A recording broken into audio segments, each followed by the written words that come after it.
समझ सको।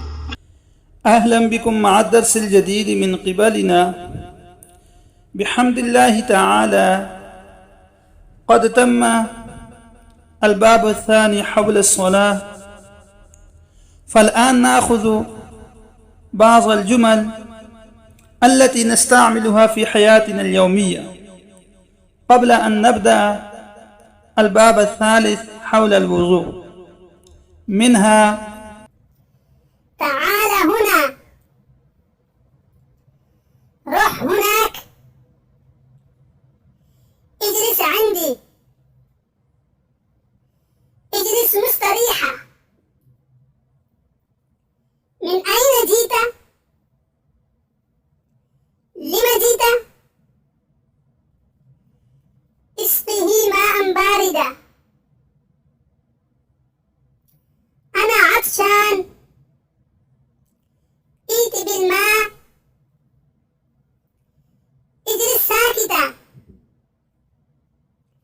ماذا مائر؟ أنا جائع، أطعمني شيئا.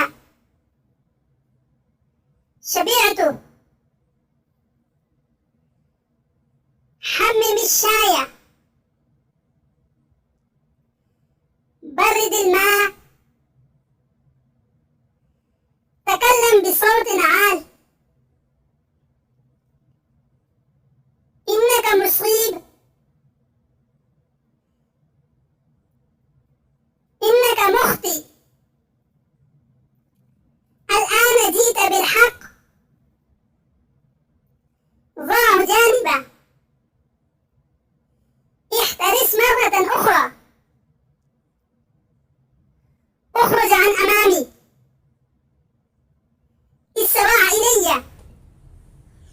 فهذه بعض الجمل التي نستعملها في حياتنا اليومية، فنكثرها إن شاء الله تعالى في الدرس الآتي.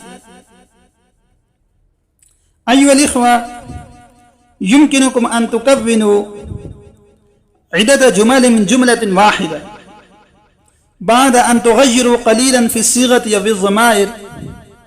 مثلا اجلس عندي माना मेरे पास बैठो, इजलिस इंदहु माना उसके पास बैठो, इजलिस अलल कुर्सी कुर्सी पर बैठो. هذا تغير في الضمير.